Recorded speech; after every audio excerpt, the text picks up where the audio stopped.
Bogus ಕಾರ್ಡ್ನ ತಡೆಗಟ್ಟಕ್ಕೆ ಯಾವ ಮಾನದಂಡ ಮಾಡಿದ್ರು ಒಳ್ಳೆ? ಆನ್ಲೈನ್ ಏನು ಇದು ಕೊಟ್ಟಿದ್ದಾರೆ ಪರ್ಮಿಷನ್ ಬಂದ್ ಮಾಡಬೇಕು. ಆಮೇಲೆ 2,000 ಕಿಟ್ಟನ್ನು ಧಾರವಾಡ ಕಳಿಸಿ 40,000 ಕಿಟ್ ಕಳಿಸಿ ಅಂತ ಹೇಳಿ ಇವರು ಬರೆದು ಸಾಕಷ್ಟು ದುಡ್ಡನ್ನು ಲಪಟಾಯಿಸಿದ್ರು ಈ ಹಿಂದಿನ ಸರ್ಕಾರ. ಇವರು ಅಧಿಕಾರಿನ ಬಿಟ್ಟು ಸರ್ಕಾರ ಇಲ್ಲ, ಸರ್ಕಾರ ಬಿಟ್ಟು ಅಧಿಕಾರಿ ಇಲ್ಲ. ಸರ್, ಈಗ ಬೋಗಸ್ ಕಾರ್ಡ್ನ ತಡೆಗಟ್ಟಕ್ಕೆ ಯಾವ ಮಾನದಂಡ ಮಾಡಿದ್ರು ಒಳ್ಳೇದು ಅಂತೀರಾ? ಯಾವುದ ಮಾನದಂಡ ಮಾಡಿದ್ರೆ ಮೊಟ್ಟ ಮೊದಲಿಗೆ ಈ ಆನ್ಲೈನ್ ಏನು ಇದು ಕೊಟ್ಟಿದ್ದಾರೆ ಪರ್ಮಿಷನ್ ಬಂದ್ ಮಾಡಬೇಕು. ಆಮೇಲೆ ಟ್ರೇಡ್ ಯೂನಿಯನ್ಗೆ ಅಧಿಕಾರ ಕೊಡಬೇಕು. ಟ್ರೇಡ್ ಯೂನಿಯನ್ದವನು ತಪ್ಪು ಮಾಡಿದಾಗ ನಮಗೂ ಸಹ ದಂಡ ಹಾಕಬೇಕು, ನಮಗೂ ಸಹ ಫ್ರೀ ಬಿಡಬಾರ್ದು. ನಾವು ಸಹ ಅದಕ್ಕೆ ಒಪ್ಕೋತೀವಿ. ನಮ್ಮಲ್ಲಿಂದ ಆದರೆ ಅದು ನಜರ್ ಚುಕ್ಲಿಂದ ಆಗಿದೆಯೋ ಅಥವಾ ನಾನು ನೋಡಿ ಮಾಡಿದ್ದೀನೋ ನನ್ನ ಮೇಲೆ ವೆರಿಫಿಕೇಷನ್ ಮಾಡಬೇಕು. ಅದೇನೋ 1-2 ಆದಾಗ ನಜರ್ ಚುಕ್ ಅಂತ ತಿಳ್ಕೊಬೋದು. ನಾನು 100ಕ್ಕೆ 20% ಮಾಡಿದರೆ ನಂದು ತಪ್ಪೇ, ನಾನು ತಪ್ಪು ಒಪ್ಕೋಬೇಕಾಗ್ತದೆ. ಮೊಟ್ಟ ಮೊದಲಿಗೆ ಇವರು ಆನ್ಲೈನ್ ಏನು ಕೊಡ್ತಾ ಇದ್ದಲ್ಲ ಅದನ್ನು ಬಂದ್ ಮಾಡಬೇಕು.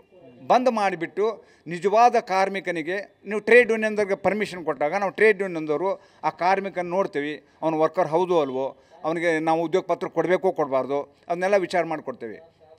ಈಗ ಆನ್ಲೈನ್ದೊಳಗೆ ಹಾಗೇನಿರಲ್ಲ, ಅವ್ರು ಬಾಕಾಯ್ದ ಬೋರ್ಡ್ ಹಾಕ್ತಾರೆ, ID card, voter card, Aadhaar card, labour card ಮಾಡಿ ಕೊಡುತ್ತೇವೆ ಅಂತ ಹಾಕ್ತಾರೆ. ಅವನು ವರ್ಕರ್ ಹೌದು ಅಲ್ವೋ ಏನೂ ವಿಚಾರ ಮಾಡಲ್ಲ ಅವರು. ಯಾಕಂದರೆ ಅವ್ರಿಗೆ ಕಾಸ್ಟ್ಲಿಂದ ಮುಖ್ಯ ವಿನಃ ಅವ್ರು ಎಲ್ಲ ಸೆಕ್ಟರಲ್ಲೂ ಲೇಬರ್ ಅಂತ ಐಡೆಂಟಿಫೈ ಮಾಡೋಕ್ಕೆ ಅವ್ರದ್ದೇ ಆದ ID ಕಾರ್ಡ್ಗಳ ಕರೆಕ್ಟಾಗಿದೆಯಾ ಎಲ್ಲರ ಹತ್ರ? ಇಲ್ಲ. ಆಟೋದವ್ರಿಗೆ ಆಟೋ ಬ್ಯಾಡ್ಜ್ ಇರುತ್ತೆ, ಕಟ್ಟಡ ಕಾರ್ಮಿಕರು ಅವ್ರಿಗೆ ಅಸೋಸಿಯೇಷನ್ ಇರುತ್ತೆ. ಆ ಹಂತದಲ್ಲಿ ಕರೆಕ್ಟಾಗಾದರೆ ಸರ್ಕಾರದ ಹಂತದಲ್ಲೂ ಸರಿ ಆಗುತ್ತೆ. ಆ ರೀತಿ ನೀವೇನು ಹೇಳಿದ್ರೆ ನಿಜವಾದ 100ಕ್ಕೆ 100 ಆಗಬೇಕದು. ಯಾಕಂದರೆ ಯಾವುದೋ ಅಸೋಸಿಯೇಷನ್ಲಿಂದ ಅವ್ನು ಲೆಟರ್ ಕೊಟ್ಟಾಗ ಅವ್ನಿಗೆ ಕಾರ್ಡ್ ಮಾಡಬೇಕು. ಸುಮ್ಮನೆ ನಾನು ಯಾವನೋ ಬಂದು ಮಾಡಿಕೊಂಡು ಯಾರೋ ಮಾಡಿಕೊಂಡು ಇದು ಅನ್ಯಾಯ ಭಾಳ ಆಗ್ತಾಯಿದೆ.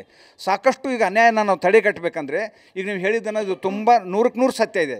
ಅಸೋಸಿಯೇಷನ್ದವರು ಅಥವಾ ಇದು ಟ್ರೇಡ್ ಯೂನಿಯನ್ ಕಾರ್ಮಿಕರ ಮುಖಂಡರು ಅವರು ಅದನ್ನು ಐಡೆಂಟಿಫೈ ಮಾಡಿ ಅವ್ನಿಗೊಂದು ಗುರುತು ಇದನ್ನು ಕೊಡಬೇಕು. ಅದನ್ನು ಕೊಟ್ಟಾಗ ಅಂಥವ್ರಿಗೆ ಮಾತ್ರ ಅವರು ಲೇಬರ್ ಕಾರ್ಡ್ ಕೊಡಬೇಕು. ಅವಾಗ ಏನಾದರೂ ಒಂದು ಕಂಟ್ರೋಲ್ ಮಾಡಲಿಕ್ಕೆ ಸಾಧ್ಯ ಇದೆ ಅಂತ ನನ್ನ ಅನಿಸಿಕೆ. ಸರ್ಕಾರ ಯೋಜನೆಗಳನ್ನ ತರುತ್ತೆ, ಫಲಾನುಭವಿಗಳು ಅದಕ್ಕಾಗಿ ಒದ್ದಾಡ್ತಾರೆ, ಆದರೆ ತಲುಪದೇ ಇಲ್ಲ. ಸರ್ಕಾರದಲ್ಲಿ ಇಲಾಖೆ ಹಣ ಮಾತ್ರ ಖಾಲಿ ಆಗೋಗಿರುತ್ತೆ ಪ್ರತಿ ವರ್ಷ.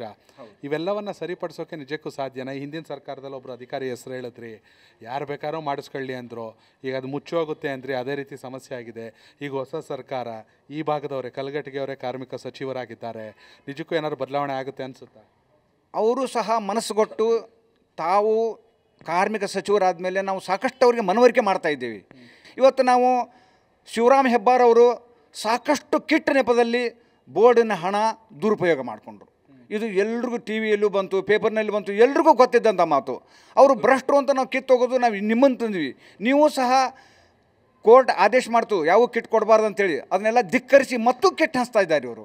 ಆ ಕಿಟ್ಟನ್ನು ಅದರೊಳಗೆ ಏನಂದರೆ ಇವ್ರಿಗೆ ಅಧಿಕಾರಿಗಳಿಗಾಗಿರ್ಬೋದು, ಇವರು ಕಾರ್ಮಿಕರ ಸಚಿವರಿರ್ಬೋದು, ಇದರಲ್ಲಿ ಲಾಭ ಜಾಸ್ತಿ ಇದೆ. ಈಗ ಒಂದು ಕಾರ್ಮಿಕನಿಗೆ ಸ್ಕಾಲರ್ಶಿಪ್ ಹಣ ಹಾಕಿದರೆ ನೇರವಾಗಿ ಅವನ ಅಕೌಂಟ್ಗೆ ಹೋಗಿಬಿಡುತ್ತೆ. ಇವ್ರಿಗೆ ಅದರೊಳಗೆ ತಿನ್ನೋಕೇನೂ ಸಿಗಲ್ಲ. ಅದೇ ಕಿಟ್ಗಳನ್ನು ಕೊಟ್ಟರೆ 4 ಹಣದ ಕಿಟ್ಟನ್ನು 12ನೇ ರೇಟ್ ಹಚ್ಚಿ ಆಮೇಲೆ 2,000 ಕಿಟ್ಟನ್ನು ಧಾರವಾಡ ಕಳಿಸಿ 40,000 ಕಿಟ್ ಕಳಿಸಿ ಅಂಥೇಳಿ ಇವರು ಬರೆದು ಸಾಕಷ್ಟು ದುಡ್ಡನ್ನು ಲಪಟಾಯಿಸಿದ್ರು ಈ ಹಿಂದಿನ ಸರ್ಕಾರ. ಇದು ಸರ್ಕಾರದ ಮಟ್ಟದಲ್ಲಿ ಆಗ್ತಿದೆಯಾ ಅಥವಾ ಅಧಿಕಾರಿಗಳ ಮಟ್ಟದಲ್ಲಿ ಆಗ್ತಿದೆಯಾ? ಅಧಿಕಾರಿಗಳು ಭ್ರಷ್ಟರಾಗ್ತಿದ್ದಾರೆ. ಎರಡೂ ಮಿಲಾಪಿ ಕುಸ್ತಿ ಸರ್ ಇವರು ಅಧಿಕಾರಿನ ಬಿಟ್ಟು ಸರ್ಕಾರ ಇಲ್ಲ, ಸರ್ಕಾರನ ಬಿಟ್ಟು ಅಧಿಕಾರಿ ಇಲ್ಲ. ಯಾಕಂದರೆ ಮೊನ್ನೆ ಒಂದು ಹಗರಣ ಆಯಿತು ಹುಬ್ಬಳ್ಳಿಯಲ್ಲಿ, ನೀವು ಕೇಳಿರ್ಬೋದು. ಒಂದು ALC ಅಂದರೆ ಅಸಿಸ್ಟೆಂಟ್ ಲೇಬರ್ ಕಮಿಷನರ್, ಅವರ ಕೊಠಡಿಯಲ್ಲಿ ಇದ್ದಿರ್ತಕ್ಕಂತಹ ಲಾಕರ್ನಲ್ಲಿ ಇದ್ದಿರ್ತಕ್ಕಂತಹ ಲ್ಯಾಪ್ಟಾಪ್ ಕಳುವಾದು ಅಂತ ಎಬ್ಸಿದ್ರು. ಅದು ಹೆಂಗೆ ಸಾಧ್ಯ ಸರ್? ಅದೇನಾದರೂ ಕಳುವಾಗಕ್ಕೆ ಸಾಧ್ಯನಾ? ಏನೋ ಒಂದು ಸಿಬ್ಬಂದಿ ತನ್ನ ಮಗನಿಗೋ ತನಗೋ ಉಪಯೋಗ ಇದೆ ಅಂತೇಳಿ ಒಂದೇನೋ ಬ್ಯಾಗ್ನಲ್ಲಿ ಇಟ್ಕೊಂಡು ಹೋದನ್ನು ಒಪ್ತೇವೆ ನಾವು. 101 ಕಿಟ್ಗಳು ಹೋದು ಅಂತೇಳಿ ಕಾಸು ಇವರು ಪೇಪರ್ನಲ್ಲಿ ಬಂತು. 101 ಕಿಟ್ ಹೆಂಗೆ, ಇವು ಲ್ಯಾಪ್ಟಾಪ್ ಹೆಂಗೆ ಹೋಗ್ತಾವೆ?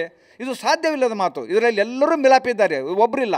ಇದರಲ್ಲಿ ಕಾರ್ಮಿಕ ಸಚಿವರನ್ನ ಹಿಡಿದು ಅಧಿಕಾರಿಗಳಿಂದ ಹಿಡಿದು ಎಲ್ಲರೂ ಮಿಲಾಪಿರೋದ್ರಿಂದ ಆಗತ್ತೆ ವಿನಃ ಒಬ್ಬರಿಂದ ಮಾಡೋಕ್ಕಾಗಲ್ಲ, ಒಬ್ಬರಿಂದ ಚಪ್ಪಾಳೆ ಮಾಡೋಕ್ಕೋಗಲ್ಲ. ಇಬ್ಬರು ಕೂಡಿದಾಗನೇ ಚಪ್ಪಾಳೆ ಆಗತ್ತೆ. ಇದು ಕನೆಕ್ಟ್ ಕರ್ನಾಟಕ, ಇದು ನಿಮ್ಮ ನೆಟ್ವರ್ಕ್.